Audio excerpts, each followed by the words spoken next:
no place is safe from sexual harassment. In fact,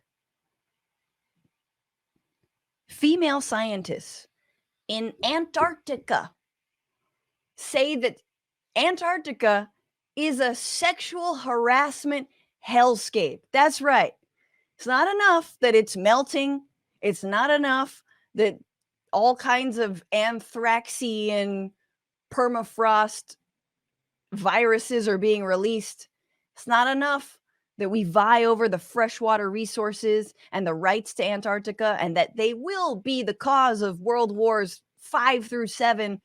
But no, men will whip out their dicks. That's right. Yes, men will be disgusting no matter where you go. You can go to the literal ends of the earth, and this is what's going to happen to you. So here we are, women in STEM being sexually harassed.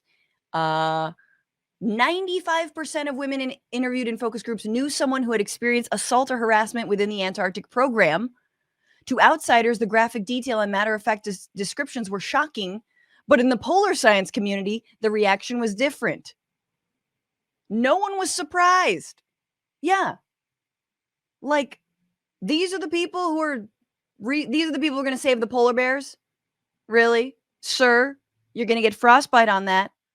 Like, it's so ridiculous. You can't, and again, like, look, it happens in comedy. It happens in every single goddamn industry. It is a boys' club. And of course, being at the ends of the earth is no exception. There is one disgusting detail here. The station culture, this is an Antarctic station, I believe, is complex and opaque. She said, certain dorms and lounges have reputations, and for a newcomer, it's hard to know which you want to be in and which you want to stay away from. In this report, one interviewee said she'd been told on her first day at McMurdo, which is a terrible name. It sounds like murders happen there, but you want it to sound cute. So you're like, McMurdo.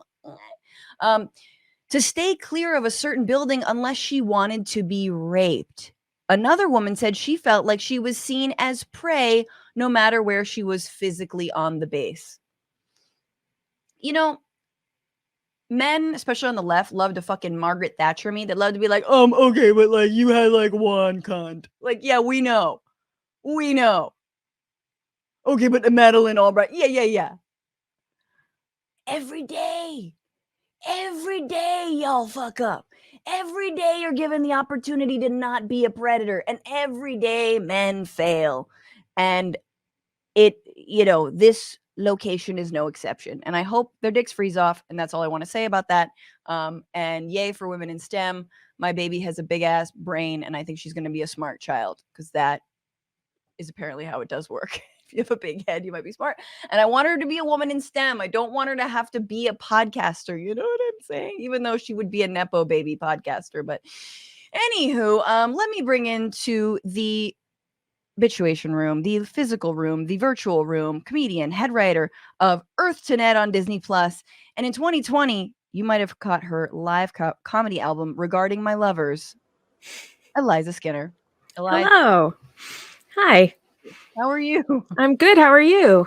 I'm like, I don't know, slowly freaking out about getting tickets. This is the dumbest idea ever. Where are you now? I can buy them right now. All right, buy them. I guess so, but do you want to just vamp about like what you're sure? You know about? what? I can, as far as women in STEM being victims of sexual abuse, they're also sometimes sexual abusers while being victims of sexual abuse. Are you familiar with the case of sexual harassment against Coco the gorilla? I remember Coco. This is not.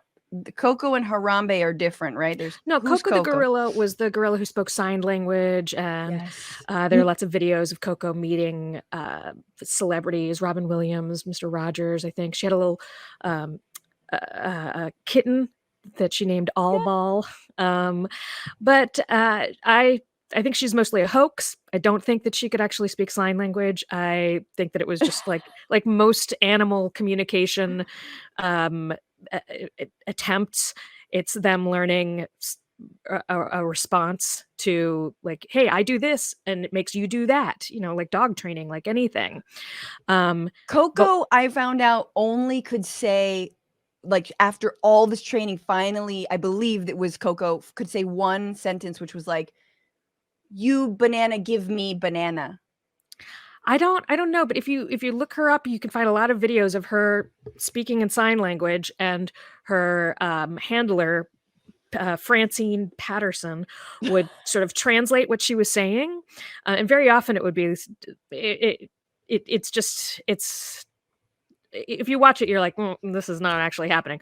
But one of the things that often happened, apparently, was Coco would sign something to Francine and her assistants and be like, Team of grifters, of well, liars. no, her female assistants, women in STEM, in science, and Francine would be like, "Oh yeah, Coco would like to see your nipples.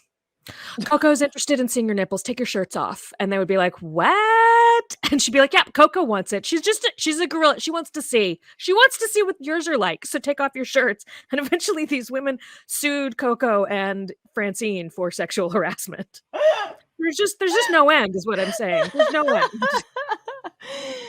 So you're saying it's Margaret Thatcher, Madeleine Albright, and Francine. What's her last name? Patterson. No, I'm saying that women are the idea that women are for sex and can be and sexual things can be demanded of them has so permeated our culture that even gorillas are affected by that Well, messaging. Coco was a female. Yeah, but I mean, I think the through line There's for so all of many this questions. is who's being victimized. Right. It's still Yeah. women in STEM, no matter what. You got to show your nips if you want to get close to the gorilla. Yeah. It's like, oh, so I hear you got a doctorate, but what do your nipples look like? Like, okay.